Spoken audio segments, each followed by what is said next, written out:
السلام عليكم ورحمة الله وبركاته. نحمد الله العليم ونصلي ونسلم على رسوله الكريم. أما بعد، فقد قال الله تعالى في القرآن الكريم والفرقان الحميد بعد أعوذ بالله من الشيطان الرجيم بسم الله الرحمن الرحيم وذكرهم بأيام الله. صدق الله العلي العليم. وقال رسول الله صلى الله عليه وسلم في حديثه الشريف: صوموا عاشوراء وخالفوا فيه اليهود، أو كما قال عليه الصلاة والسلام. அளவற்ற அருளாளனும் நிகரற்ற அன்புடனுமாகிய அல்லாஹ் ஒருவனுக்கே புகழனைத்தும் உண்டாவதாக. அவனுடைய சாந்தியும் சமாதானமும் எம்பெருமானார் முஹம்மது முஸ்தபா ஸல்லல்லாஹு அலைஹி வஸல்லம் அவர்களின் மீதும், அன்னாரின் வாழ்க்கையை அடிபெறலாமல் அப்படியே வாழ்ந்து காட்டிய உத்தம சஹாபாக்கள், தாபிஈன்கள், தபஅ தாபிஈன்கள், ஹத்தாபுகள், அவுலியாக்கள், ஷுஹதாக்கள், சாலிஹீன்கள் என அத்துணை நல்லடியார்கள் மீதும் உண்டாவதாக. குறிப்பாக இந்த ஜும்ஆவில் கலந்து கொள்வதற்காக வந்திருக்கக்கூடிய நம் அனைவரின் மீதும் என்றென்றும் நின்று நிலவட்டுமாக. ஆமீன். அல்லாஹ் ஜல்ல ஷானஹு தஆலா தனது திருமறையிலே இவ்வாறாக கூறுவான்: இன்ன இத்தத்தஷ் ஷுஹூரி இந்தல்லாஹி 12.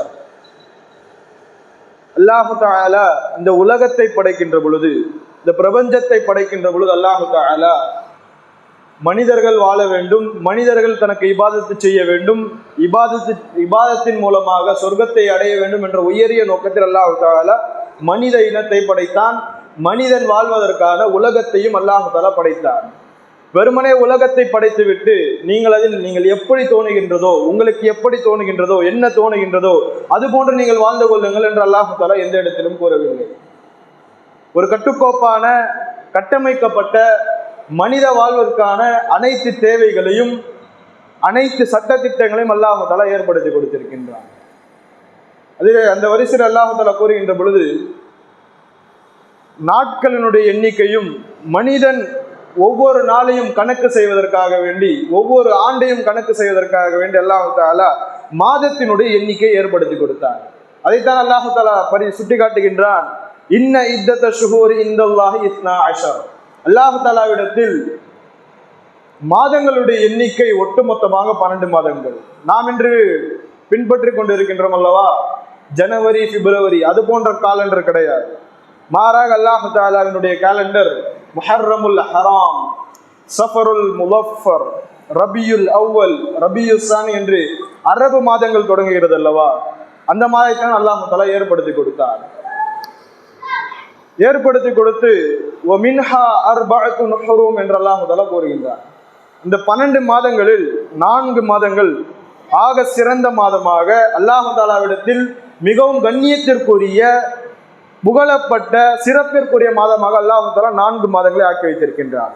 இந்த 4 மாதங்களில் முதலாவது மாதமாக அல்லாஹு தஆலா முஹர்ரமுல் ஹராம் என்ற மாதத்தை ஏற்படுத்தி கொடுத்திருக்கின்றார்.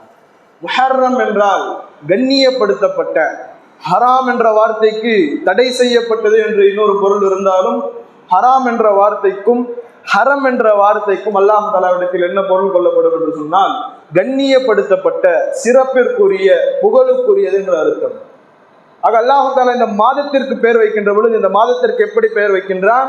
முஹர்ரமுல் ஹராம், கண்ணியப்படுத்தப்பட்ட, சிறப்பிற்குரிய, புகழுக்குரிய மாதம் என்று அல்லாஹ் தஆலா சுட்டி காட்டுகின்றான்.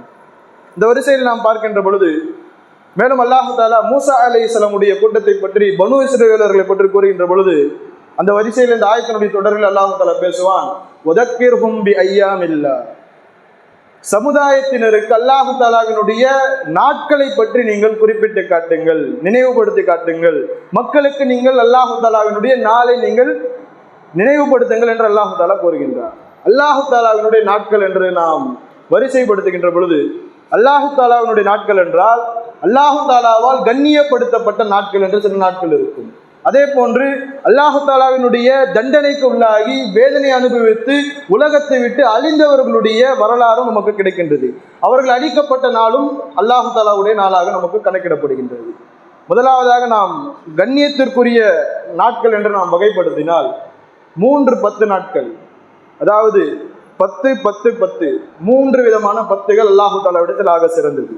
முதலாவதாக நாம் பார்க்கின்ற பொழுது ரமலானுடைய முதல் 10 நாட்கள், இறுதி 10 நாட்கள், அல்லாஹு தஆலா அந்த இறுதி 10 நாளில் லைலத்துல் கத்ர் என்று சொல்லப்படக்கூடிய ஆக சிறந்த இரவை அல்லாஹு தஆலா வைத்திருக்கின்றார். இரண்டாவதாக நாம் பார்க்கின்ற பொழுது துல்ஹஜ்ஜினுடைய முதலாவது 10, அந்த 10 நாட்களும் அல்லாஹு தஆலா ஏகப்பட்ட ஹஜ்ஜினுடைய கடமைகள் வைத்திருக்கின்றான். குர்பானியினுடைய பெருநாளாக, ஹஜ்ஜு பெருநாளாக அல்லாஹு தஆலா ஆக்கி வைத்திருக்கின்றான். ஆக அந்த முதலாவது 10 துல்ஹஜ்ஜினுடைய முதலாவது 10 அல்லாஹு தஆலாவிடத்தில் ஆக சிறந்ததாக இருக்கின்றது. அடுத்த கட்டமாக இறுதி 10வது பார்க்கின்ற பொழுது அல்லாஹு தஆலா முஹர்ரமுல் ஹராம், முஹர்ரமினுடைய மாதத்தில் வைத்திருக்கக்கூடிய முதல் 10 நாட்கள். இந்த 10 நாட்களில் எல்லாம் நாம் என்ன செய்ய வேண்டும் என்று சொன்னால் அல்லாஹு தஆலாவுக்கு அதிகமாக இபாதத்துகள் செய்ய வேண்டும். தேவையில்லாத வீணான விஷயங்கள், ஹராமாக்கப்பட்ட தடை செய்யப்பட்ட விஷயங்கள் எல்லாம் ஈடுபடாமல் முழுக்க நம்முடைய வாழ்க்கை எதன் நோக்கி அல்லாஹு தஆலா எந்த நோக்கத்திற்காக படைத்தானோ அந்த நோக்கத்தை பூர்த்தி செய்து முழுவதுமாக நாம் அல்லாஹு தஆலாவை சரணடைய வேண்டும். அந்த வரிசையில் நாம் பார்க்கின்ற பொழுது முஹர்ரமினுடைய பிறை 9 இன்ஷா அல்லாஹ் நாளை, இன்று நாம் அமர்ந்து கொண்டிருக்கக்கூடிய நாள் முஹர்ரமினுடைய பிறை 8. முதல் 10 நாட்கள் அல்லாஹு தஆலாவிடத்தில் சிறந்த நாட்களாகத்தான் இருக்கின்றது. இறுதியாக அல்லாஹு தஆலா இந்த மாதத்தில் ஒரு சிறந்த நாளை வைத்திருக்கின்றான். யௌமே ஆஷுரா என்று சொல்லுவார்கள், ஆஷுராவினுடைய நாள். முஹர்ரமினுடைய பிறை 10 ஆஷுராவுடைய நாளாக கணக்கிடப்படுகின்றது. ஆஷுராவினுடைய நோன்பு வைக்கின்றோம் அல்லவா, ஆஷுராவினுடைய நோன்பு வைக்கின்றோம். ஆஷுராவினுடைய நாளை சிறப்பிற்குரியதாக நாம் கருதுகின்றோம் அல்லவா. இது நபிகள் நாயகம் ஸல்லல்லாஹு அலைஹி வஸல்லம் அவர்கள் ஏற்படுத்தி தரவில்லை. அல்லாஹு தஆலா முதலில் ஆதம் அலைஹிஸ்ஸலாம் அவர்களை படைத்தான்.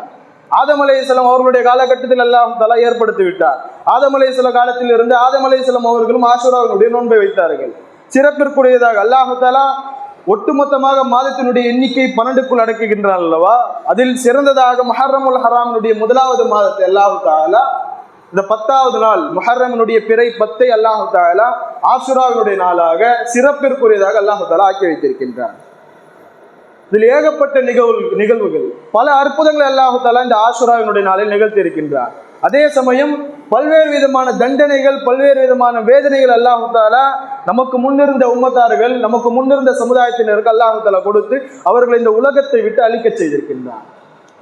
ஒட்டுமொத்தமாக நாம் பார்க்கின்ற பொழுது ஆஷுராவினுடைய நாளை நாம் கொண்டாட வேண்டுமா, அல்லது துக்க நாளாக ஹுசைன் ரலியல்லாஹு அவர்கள் கொல்லப்பட்ட, கர்பலாவிலே ஹுசைன் ரலியல்லாஹு அவர்கள் கொல்லப்பட்ட அந்த நாள் துக்கமாக அனுசரிக்கப்பட வேண்டுமா என்ற சிந்தனைகள் எல்லாம் நாம் சிந்திக்க கடமைப்பட்டிருக்கின்றோம்.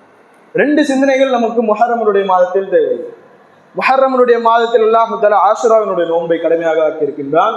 ஆக அதன் காரணமாக நாம் ஆஷுராவுடைய நாளை கொண்டாட வேண்டுமா, அல்லது அல்லாஹு தஆலாவினுடைய கட்டளைக்கு இணங்க, அல்லாஹு தஆலாவினுடைய விதிக்கு இணங்க ஹுசைன் ரலியல்லாஹு அவர்கள், நபி ஸல்லல்லாஹு அலைஹி வஸல்லமுடைய திருப்பேரர் அவர்கள் கொல்லப்பட்ட கர்பலாவினுடைய போர்க்களத்தில் அவர்கள் மிக மோசமான படுகொலை செய்யப்பட்ட அந்த நாளை நாம் சோக நாளாக கருத வேண்டுமா என்று நாம் சிந்தித்து பார்க்க கடமைப்பட்டிருக்கின்றோம்.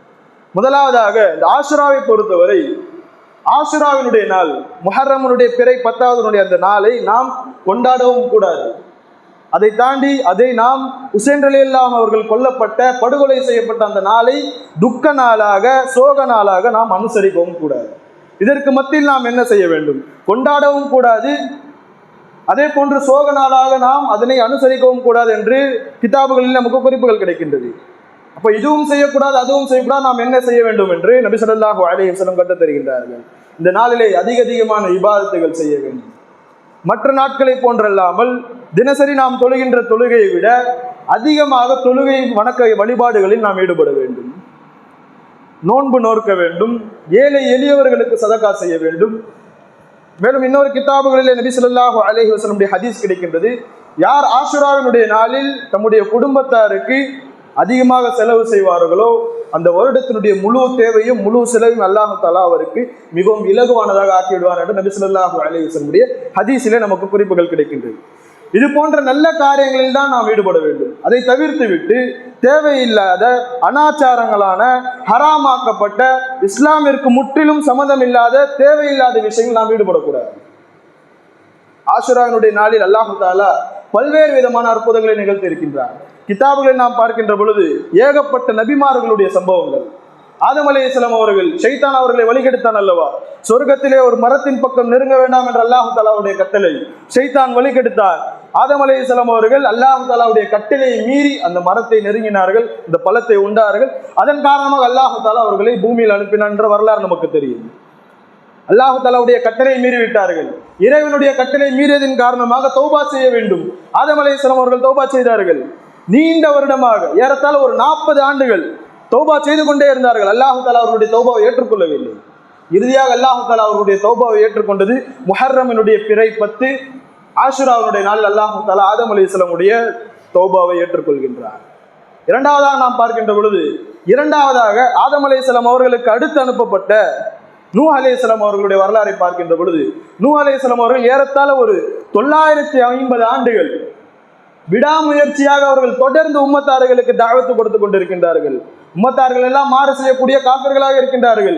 தொடர்ந்து இரவு பகலாக குர்ஆனில் அல்லாஹ் தஆலா பதிவு செய்து வைத்திருக்கின்றான், இன்னி தஅவுது கௌமி லைலன் வ நஹாரா, என்னுடைய கூட்டத்தாரை நான் இரவு பகலாக, நேரம் பார்க்காமல் காலம் பார்க்காமல் இரவு பகலாக என்னுடைய கூட்டத்தாரை நான் அல்லாஹ் தஆலாவுடைய தீனின் பக்கம் அழைத்து கொண்டே இருந்தேன். ஆனால் அவர்கள் மாறு செய்து விட்டார்கள். ஏறத்தாழ 950 ஆண்டுகள் முழுவதுமாக வாழ்நாள் முழுவதும் தாவத்து செய்தார்கள். அவர்களுடைய கட்டளையை ஏற்று, அல்லாஹு தஆலாவுடைய கட்டளையை ஏற்று அவர்களோடு 83 நபர்கள் இஸ்லாத்தை ஏற்றார்கள், தீனை ஏற்றார்கள். அல்லாஹு தஆலா நூஹ் அலைஹிஸ்ஸலாம் அவர்களை ஒரு கப்பல் செய்யுமாறு ஏவுகிறான். அவர்களும் அந்த இடத்தில் எந்த ஒரு நீரும் இல்லை, கடலும் இல்லை, எந்த ஒரு ஆறும் குட்டையும் எதுவும் இல்லை. நூஹ் அலைஹிஸ்ஸலாம் அவர்கள் கப்பல் செய்ய முனைப்படுகின்ற பொழுது உம்மத்தில் இருக்கக்கூடிய காஃபிர்கள் எல்லாம் வந்து அவர்களை கேலி செய்கின்றார்கள். இந்த இடத்துல கடலே இல்லை, இந்த இடத்துல எந்த ஒரு நதியும் ஆறோ எதுவுமே கிடையாது, நீங்க கப்பல் செஞ்சு எந்த இடத்துல கப்பலை ஓட்டுவீங்க என்று கேலி செய்யும் வண்ணமாக நூஹ் அலைஹிஸ்ஸலாம் அவர்களை கேலி செய்கின்றார்கள். நூஹ் அலைஹிஸ்ஸலாமுடைய அல்லாஹ் தஆலாவுடைய கட்டளை, யார் யாரெல்லாம் உங்களுடைய தீனை ஏற்றுக்கொண்டார்களோ, உங்களுடைய தாவத்தை ஏற்றுக்கொண்டார்களோ அவர்களை எல்லாம் அந்த கப்பலில் ஏற்றிக்கொள்ளுங்கள். ஒரு மிகப்பெரிய வெள்ளப்பெருக்கு ஏற்பட போகின்றது. அந்த வெள்ளத்தில் இந்த கப்பலை வைத்து உங்களோடு இஸ்லாத்தை ஏற்றுக்கொண்ட நபர்களை மட்டும் நீங்கள் காப்பாற்றி சென்று விடுங்கள் என்ற அல்லாஹ் தஆலாவுடைய கட்டளை. அல்லாஹ் தஆலாவுடைய வேதனை இறங்கியது. நீண்ட நேரமாக இரவு பகலாக மழை பெய்தது. ரோடெல்லாம், சாலைகள் எல்லாம் நீர்களால் நிரம்பி வெள்ளப்பெருக்கெடுத்து ஓடியது. அப்பொழுது நூஹ் அலைஹிஸ்ஸலாம் அவர்கள் கப்பலை தயார் செய்து வைத்திருந்தார்கள் அல்லவா? அந்த கப்பலிலே அவர்களோடு இஸ்லாத்தை ஏற்ற 83 நபர்களை ஏற்றிக்கொண்டு கப்பலில் புறப்பட்டார்கள். இறுதியாக அவருடைய மகனாரை அழைக்கின்றார்கள், மகனே இஸ்லாத்தை ஏற்றுக்கொண்டு என்னோடு கப்பலிலே ஏறிவிடு, இல்லை என்றால் அல்லாஹ் தஆலாவுடைய வேதனை உன்னை அழித்து விடும் என்று கூறுகின்ற பொழுது மகன் பதில் சொல்லுகின்றார், எந்த ஒரு வேதனையும் எந்த ஒரு தண்டனையும் என்னை அழிக்காது என்று சொல்லிக் கொண்டிருக்கின்ற பொழுது மிகப்பெரிய ஒரு அலை அவரை அந்த வெள்ளப்பெருக்கிலே இழுத்துச் சென்று விட்டது. நூஹ் அலைஹிஸ்ஸலாம் காப்பாற்றப்பட்ட, அவர்களுடைய சமுதாயம் காப்பாற்றப்பட்ட அந்த நாள் ஆஷுராவுடைய பிறை 10. அடுத்ததாக நாம் பார்க்கின்ற பொழுது யூனுஸ் அலைஹிஸ்ஸலாமுடைய வரலாறுகள் நாம் எடுக்கின்ற பொழுது, யூனுஸ் அலைஹிஸ்ஸலாம் அவர்கள் ஒரு சோதனை காலகட்டத்தில் அல்லாஹ் தஆலா சோதனைக்காக வேண்டி ஒரு பெரிய மீனினுடைய வயிற்றிலே யூனுஸ் அலைஹிஸ்ஸலாம் அவர்களை நுழைய செய்து விட்டார். நீண்ட நாளாக ஒரு மாபெரும் இருளிலே அவர்கள் சிக்கிக் கொண்டிருக்கின்றார்கள். எந்த ஒரு உதவி செய்வதற்கு யாருமே கிடையாது. அல்லாஹ் தஆலாவை நாடினார்கள், தொடர்ந்து துவா செய்து கொண்டிருந்தார்கள். அந்த துவாவை அல்லாஹ் தஆலா குர்ஆனிலே பதிவு செய்து வைத்திருக்கின்றார், லா இலாஹ இல்லா அன்த சுப்ஹானக இன்னி குன்து மினல் ஸாலிமீன். இந்த துவாவைத்தான் சோதனை காலங்களில் நாமும் ஓத வேண்டும். யூனுஸ் அலைஹிஸ்ஸலாம் ஓதினார்கள், தொடர்படியாக ஓதிக்கொண்டிருந்தார்கள். இறுதியாக அல்லாஹ் தஆலா அவர்கள் மீனுடைய வயிற்றிலிருந்து வெளியேற்றி காப்பாற்றிய நாள் ஆஷுராவினுடைய முஹர்ரமுடைய பிறை 10ஆம் தேதி. அடுத்ததாக நாம் பார்க்கின்ற பொழுது அய்யூப் அலைஹிஸ்ஸலாம் அவர்களுக்கு அல்லாஹ் தஆலா எப்படிப்பட்ட நோயை கொடுத்தார் என்று சொன்னால், உடல் முழுவதும் அழுகிவிட்டது, உடல் முழுவதும் புழுக்கள் வைத்து விட்டது. ஒரு மாபெரும் நோய், நாம் இன்றெல்லாம் கேள்வியப்பட முடியாது. அப்படிப்பட்ட நோய் அல்லாஹ் தஆலா அவர்களுக்கு கொடுத்தார். உடல் முழுவதும் கொஞ்சம் கொஞ்சமாக புழுக்கள் வைக்க தொடங்கியது. அப்பொழுது கூட அவர்கள் அல்லாஹ் தஆலா இடத்தில் கேட்கவில்லை, யா அல்லாஹ் இந்த புழுக்களை எல்லாம் நீக்கிவிடு, எனக்கு சுகத்தை கொடுத்து விடு, ஆஃபியத்தை கொடுத்து விடு, ஷிஃபா கொடுத்து விடு என்றெல்லாம் கேட்கவில்லை. மாறாக இறுதியாக அவருடைய நாவிலே புழு வைக்க தொடங்கிய பொழுது அப்பொழுது துவா செய்கின்றார்கள், யா அல்லாஹ் என்னுடைய உடல் முழுவதும் புழுக்கள் வைத்து விட்டது, பூச்சிகள் வந்து விட்டது, இந்த நாவுல புழு வந்துச்சு சொன்னா உன்னை திக்ரு செய்ய முடியாது, உனக்கு திக்ரு செய்ய முடியாது, உன்னை நான் நினைவுபடுத்த முடியாது. ஆகவே நாவிலே இருக்கக்கூடிய அந்த புழுக்களை மட்டும் நீ அகற்றிவிடு என்று துவா செய்கின்றார்கள். அவர்களுடைய துவா ஒப்புக்கொள்ளப்பட்ட அந்த நாள் ஆஷுராவினுடைய நாள், முஹர்ரமினுடைய பிறை 10. அடுத்ததாக நாம் பார்க்கின்ற பொழுது இத்ரீஸ் அலைஹிஸ்ஸலாம் அவர்கள் அல்லாஹ் தஆலா வானத்திலே உயர்த்தி இருக்கின்றார். அந்த நாளும் ஆஷுராவினுடைய நாளாகத்தான் இருக்கும். இது போன்ற பல்வேறு விதமான சிறப்புகள். ஒரு பெரிய சம்பவம் என்று சொன்னால் இந்த 2 சம்பவங்கள் பெரிய சம்பவங்கள். முதலாவதாக நாம் பார்க்கின்ற பொழுது மூசா அலைஹிஸ்ஸலாம் அவர்களுடைய காலகட்டத்தில் பெரும் பெரும் தொல்லைகள் கொடுத்து கொண்டிருந்தவன் ஃபிரௌன், ஒரு கொடுங்கோல் ஆட்சியாளர். அவன் கூறிய வார்த்தை அல்லாஹ் தஆலா குர்ஆனிலே பதிவு செய்து வைத்திருக்கின்றான். அன ரப்புக்குமுல் அலா என்று கூறினான். நான் இறைவனை விட இறைவனுக்கும் மேலாக இருக்கக்கூடிய ஒரு சிறந்த நபர் என்று, இறைவனை தாண்டி மேலாக இருக்கக்கூடிய ஒரு இறைவன் என்று அவன் பதிவு செய்திருக்கின்றான். ஒரு கொடுங்கோல் ஆட்சியாளன். மூசா அலைஹிஸ்ஸலாம் அவர்களுக்கு பல்வேறு விதமான பிரச்சனைகளை கொடுத்திருந்தான். மூசா அலைஹிஸ்ஸலாம் அவர்கள் சிறு வயதிலே வளர்ந்தது ஃபிரௌனுடைய வீட்டில். அல்லாஹ் தஆலா அவர்களுடைய வீட்டிலே மூசா அலைஹிஸ்ஸலாம் அவர்களை வளரச் செய்து இறுதியாக அவர்களுடைய கையாலே அவர்களுக்கு அழிவை கொடுத்தார். மூசா அலைஹிஸ்ஸலாமுடைய கூட்டத்தார்களை பாதுகாப்பு பெற வேண்டும். ஃபிரௌன் அவர்களுக்கு மிக மோசமான கொடுமைகள், தொந்தரவுகள் கொடுத்து கொண்டிருந்தான். அல்லாஹ் தஆலாவுடைய கட்டளை வந்தது. அனைத்து நபர்களும் மூசா அலைஹிஸ்ஸலாமுடைய ஒட்டுமொத்த சமுதாயத்தினர், மூசா அலைஹிஸ்ஸலாமுடைய சமுதாயத்தில் ஒரு 12 பிரிவு வரும். 12 பிரிவினராக கோத்திரமாக குடும்பமாக பிரித்து அல்லாஹ் தஆலா ஏற்பாடு செய்து வைத்திருந்தார். 12 பிரிவுகள் தொடர்ந்து ஓடுகின்றார்கள். ஃபிரௌனுடைய கூட்டம் துரத்துகிறது, நீண்ட தூரமாக துரத்துகிறது. ஓடி ஓடி ஓடி அவர்கள் இறுதியாக கடல் பகுதி அடைகின்றார்கள். அதை தாண்டி செல்வதற்கு வழி கிடையாது. அதை தாண்டுவதற்கு எந்த ஒரு உதவி கரணமும் கிடையாது, எந்த ஒரு கப்பலோ எந்த ஒரு படகும் கிடையாது. அப்பொழுது அல்லாஹ் தஆலாவுடைய கட்டளை வருகின்றது. மூசா அலைஹிஸ்ஸலாம் அவர்கள் அல்லாஹ் தஆலாவிடத்தில் துஆ செய்கின்ற பொழுது குர்ஆனில் அல்லாஹ் தஆலா பதிவு செய்து வைத்திருக்கின்றான். இத்ரிப் பி அஸாக்கல் பஹர், கடலை அந்த உங்களுடைய கைத்தடியால் கடலை நீங்கள் தட்டுங்கள், அடியுங்கள் என்று அல்லாஹ் தஆலாவுடைய கட்டளை. அடித்தார்கள். கடல் 12 பகுதிகளாக 12 பிரிவுகளாக பிரிந்தது. மூசா அலைஹிஸ்ஸலாமுடைய கூட்டத்தார்கள் 12 கூட்டத்தார்கள் ஒவ்வொரு பாதையை தேர்ந்தெடுத்துக் கொண்டு ஓடினார்கள் பாதுகாப்பு தேடுவதற்காக. ஓடுகின்ற பொழுது ஃபிரௌனுடைய கூட்டம் பின்னாடி தொடர்ந்து கொண்டே வருகிறது, துரத்தி கொண்டே வருகிறது. மூசா அலைஹிஸ்ஸலாமுடைய கூட்டத்தில் இறுதி நபர் கடலுக்கு அப்பால், கடற்கரை அப்பால் கால் எடுத்து வைக்க, ஃபிரௌனுடைய கூட்டத்தில் கடைசி நபர் கடலுக்குள் கால் எடுத்து வைக்கின்றார். அல்லாஹ் தஆலாவுடைய கட்டளை, கடல் மூடிக்கொண்டது. ஃபிரௌன் அழிய போகின்றான். அவனுடைய இறுதி நேரம் நெருங்கிவிட்டது. பயத்தால் அவனுடைய உள்ளம் நடுங்குகிறது. உள்ளம் நடுங்குகிற பொழுது அப்பொழுது சொல்லுகின்றான், லா இலாஹ இல்லல்லாஹ் மூசா ரசூலுல்லாஹ். சொல்லுகின்ற பொழுது ஜிப்ரீல் அலைஹிஸ்ஸலாம் அவர்களும் மூசா அலைஹிஸ்ஸலாம் அவர்களும் மண்ணை அள்ளிக்கொண்டு அவனுடைய வாயிலை போடுகின்றார்கள். கடைசி நேரகட்டத்தில் உயிர் தொண்டை குழி அடைகின்ற பொழுது நாம் தௌபா செய்தாலோ இஸ்லாத்தை ஏற்றாலோ அந்த தௌபாவும் அந்த இஸ்லாமும் ஏற்றுக்கொள்ளப்படாது. மரணத்தை கண்ணால் பார்த்து விட்ட பின்பு அவனுக்கு நம்பிக்கை வருகிறது. அல்லாஹ் தஆலா இருக்கின்றான், அல்லாஹ் நம்மை தாண்டிய ஒரு இறைவன் இருக்கின்றான் என்ற ஒரு பயம் அவனுக்கு ஏற்படுகின்றது. இப்படி ஏற்படுகின்ற பொழுது, கலிமா சொல்ல முனைப்படுகின்ற பொழுது மூசா அலைஹிஸ்ஸலாம் அவர்களும் ஜிப்ரீல் அலைஹிஸ்ஸலாம் அவர்களும் அவனுடைய வாயில மண்ணை போட்டார்கள். இறுதியாக கடலிலே மூழ்கி அவன் அழிந்தான். வெறுமனே அழித்து விட்டு அல்லாஹ் தஆலா விட்டு விடவில்லை. அன்றிருந்து அல்லாஹ் தஆலா கடலுக்கு கட்டளை இட்டான், மனித உடல் கடலுக்குள் முழுகுகின்ற பொழுது கடல் உள்வாங்காமல் வெளியே வீசிவிட வேண்டும். அதன் காரணமாகத்தான் நீரிலோ கடலிலோ ஒருவர் இறந்து விட்டார் என்று சொன்னால் கடல் அதை உள்ளே இழுக்காது, வெளியே வீசிவிடும். ஃபிரௌனுடைய காலகட்டத்தில் அல்லாஹ் தஆலா இந்த சட்டத்தை ஏற்படுத்தினான், இந்த திட்டத்தை ஏற்படுத்தி அப்பொழுதிருந்து எந்தெந்த உயிர்கள் எல்லாம், மீனாக இருந்தாலும் சரி, பறவையாக இருந்தாலும் சரி, மனிதனாக இருந்தாலும் சரி, யாராக இருந்தாலும் கடலிலே மூழ்கி இறக்கின்ற பொழுது வெளியிலே கடல் வீசிவிடும். வெறுமனே அல்லாஹ் தஆலாவுடைய உடலை அழித்து ஒழித்திருக்கலாம், அப்படி செய்யவில்லை. அல்லாஹ் தஆலா அழித்து விட்டான். பின்வரக்கூடிய சமுதாயம் எல்லாம் படிப்பினை பெற வேண்டும். இது போன்று எந்த ஒரு நபரும் எவ்வளவும் இது போன்று கொடுங்கோல் ஆட்சி செய்யக்கூடாது. இன்றளவிலும் அல்லாஹ் தஆலா அவனுடைய உடலை பாதுகாத்து வைத்திருக்கின்றார்.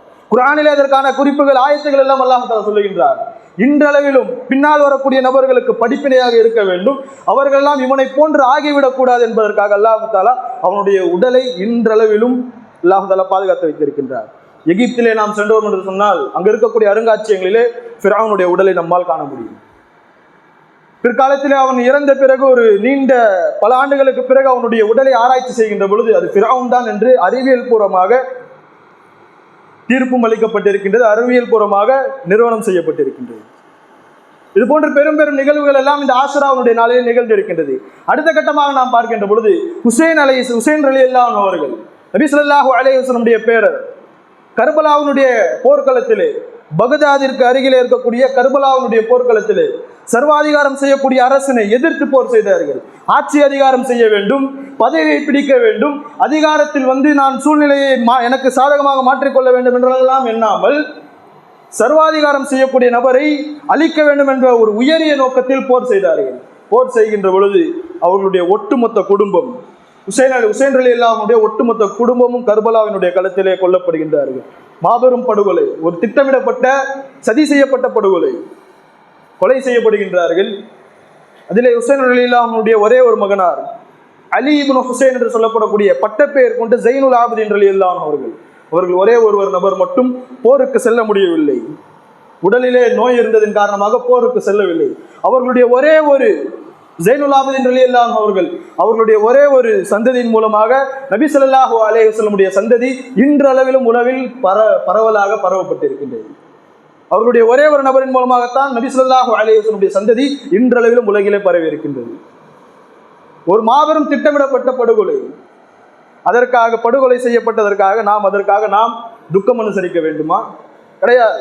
இஸ்லாமிய மார்க்கத்தை பொறுத்தவரை, இஸ்லாமுடைய அக்கீதாவை பொறுத்தவரை, கர்பலாவிலே உசைன் ரலியல்லாஹு அவர்கள் கொலை செய்யப்பட்டது சோகத்திற்குரிய விஷயம்தான். ஆனால் அந்த சோகத்தை துக்கமாக வருடந்தோறும் முஹர்ரமினுடைய பிறை 10 நாம் பின்பற்றி கொண்டே இருக்க வேண்டும் என்று எந்த இடத்திலும் நாம் ஷரியத் சொல்லவே இல்லை. ஷரியத்தினுடைய அக்கீதாவை நாம் பார்த்துக்கின்ற பொழுது லஅனத்துல்லாஹி அலா மன் நஆனஹு வமன் கதலஹு வமன் ஃபரிஹ பிகத்லிஹி என்று லஅனத் எழுதுகின்றார்கள் கிதாபுகளில்.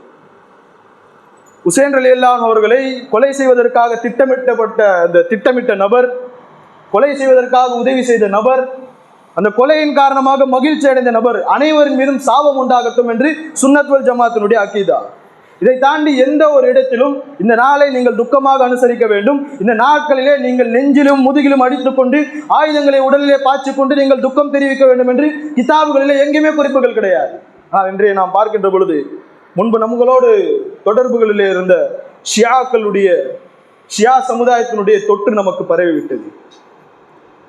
முற்றிலும் ஹராமாக்கப்பட்ட இஸ்லாமிய மார்க்கத்தை பொறுத்தவரை 3 நாட்களுக்கு மேல் துக்கம் அனுசரிப்பதற்கு அனுமதி கிடையாது. தாயாக இருந்தாலும் சரி, தந்தையாக இருந்தாலும் சரி, கணவனாக இருந்தாலும் சரி. கணவனுடைய விஷயத்திலே சில கருத்து வேறுபாடுகள் இருக்கின்றது. யாராக இருந்தாலும் இறந்து விட்ட பிறகு அவர்களுக்கு எந்த ஒரு துக்க அனுசரிப்பும் 3 நாளுக்கு மேல கிடையாது. நபி ஸல்லல்லாஹு அலைஹி வஸல்லம் அவர்கள் கூறுகின்ற பொழுது ஹதீஸிலே நமக்கு குறிப்புகள் கிடைக்கின்றது. நபி ஸல்லல்லாஹு அலைஹி வஸல்லம் அவர்கள் கூறுவார்கள், லைஸ மின்னா மன் வரப ஹுதூதஹு வ ஷக்க ஜுயூபஹு. ஒருவர் இறந்து விட்டதின் காரணமாக தன்னுடைய கன்னத்தில் அடித்துக்கொண்டு தன்னுடைய சட்டைகளை கிழித்து கொண்டு ஒப்பாரி வைக்கக்கூடிய நபர் இஸ்லாத்தை சார்ந்தவர் அல்ல, நம்மை சார்ந்தவர் அல்ல என்று நபி ஸல்லல்லாஹு அலைஹி வஸல்லம் புகாரியினுடைய ஹதீஸ் நமக்கு கிடைக்கின்றது. ஒரு சாதாரண நபர் இறந்து விட்டாலே நமக்கு துக்கம் அனுசரிப்பதற்கான நாட்கள் 3 நாட்கள், அதை தாண்டி துக்கம் அனுசரிக்க கூடாது. ஆனால் இன்றைய காலத்தில் நாம் பார்க்கின்ற பொழுது ஷியாக்களுடைய தொற்று நமக்கு பரவிவிட்டது.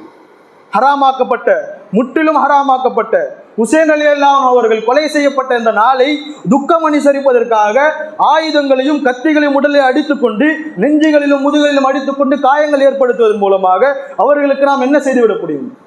மாறாக அவர்களுக்கு நாம் துவா செய்யலாம், அல்லாஹ் அவருக்கு நீ சொர்க்கத்தை கொடு என்று துவா செய்யலாம். அதை தவிர்த்து இது போன்ற அனாச்சாரங்களில் நாம் ஈடுபடுகின்ற பொழுது இஸ்லாமிய மார்க்கம் முற்றிலும் தடை செய்கின்றது. பஞ்சாவாக இருந்தாலும் சரி, தீ மிதித்தலாக இருந்தாலும் சரி, இஸ்லாத்தில் எந்த ஒரு ஆதாரமும் கிடையாது. இது போன்று செய்வதற்கு எந்த இடத்திலும் அனுமதி தரப்படவில்லை. முற்றிலும் இது போன்ற அனாச்சாரங்களை விட்டு அல்லாஹ் தஆலா இஸ்லாமிய சமுதாயத்தை பாதுகாக்க வேண்டும். அதை தவிர்த்து விட்டு இந்த நாளிலே அனாச்சாரங்களில் ஈடுபடாமல் மாறாக நாம் என்ன செய்ய வேண்டும் என்று சொன்னால் 2 நாட்கள் நபி ஸல்லல்லாஹு அலைஹி வஸல்லம் ஹதீஸிலே கூறுகின்றார்கள், சூமு ஆஷுரா வ காலிஃபு ஃபீஹில் யஹூத். ஆஷுராவுடைய நாளிலே நீங்கள் நோன்பு வையுங்கள், யௌமன் கபுலஹு அவ் யௌமன் பஅதஹு என்று கூறுகின்றார்கள். மூசா அலைஹிஸ்ஸலாமுடைய கூட்டத்தார்கள், மூசா அலைஹிஸ்ஸலாமுடைய அந்த வெற்றி, கடலிலே அவர்கள் வெற்றி கண்டார்கள் அல்லவா ஃபிரௌனுடைய கூட்டத்தாரிடமிருந்து, அந்த நாளை அவர்கள் கொண்டாடும் விதமாக, சந்தோஷப்படும் விதமாக நோன்பு வைப்பார்கள். முஹர்ரமினுடைய பிறை 10 நோன்பு வைப்பார்கள். அதற்கு மாறு செய்து நபி ஸல்லல்லாஹு அலைஹி வஸல்லம் கூறுகின்றார்கள், சூமு ஆஷுரா வ காலிஃபு ஃபீஹில் யஹூத். யஹூதிகளுக்கு நீங்கள் மாற்றம் செய்யுங்கள். யௌமன் கபுலஹு, ஒரு நாள் முஹர்ரமினுடைய பிறை 10 நோன்பு வைங்க, அதற்கு முன்னால ஒரு நாளோ அல்லது அதற்கு பின்னால் ஒரு நாளோ 2 நாளே சேர்த்து நோன்பு வைங்கள் என்று நபி ஸல்லல்லாஹு அலைஹி வஸல்லம் கூறியிருக்கின்றார்கள். எந்த இடத்திலும் ஒரு மாற்று மத கலாச்சாரத்திற்கு, வேற்று மத கலாச்சாரத்திற்கு இஸ்லாமியர்கள் ஒப்பாகி விடக்கூடாது என்ற உயரிய நோக்கத்தில் நபி ஸல்லல்லாஹு அலைஹி வஸல்லம் இந்த விஷயத்தை ஏற்படுத்தி கொண்டார்கள்.